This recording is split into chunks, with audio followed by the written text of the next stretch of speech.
El Aeropuerto Internacional de México y el de Toluca se acondicionarán para que, en conjunto con la base militar de Santa Lucía, puedan entrar en operaciones en 3 años. Así lo anunció el presidente electo Andrés Manuel López Obrador al confirmar la cancelación del proyecto en Texcoco.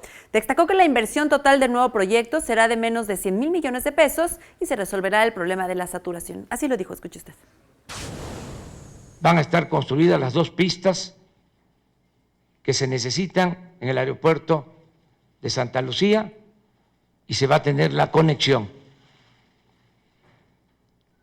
un carril confinado del actual aeropuerto al aeropuerto de Santa Lucía.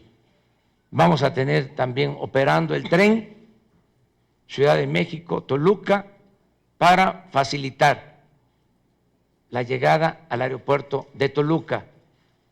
De modo que en 3 años vamos a tener operando 3 aeropuertos para resolver el problema.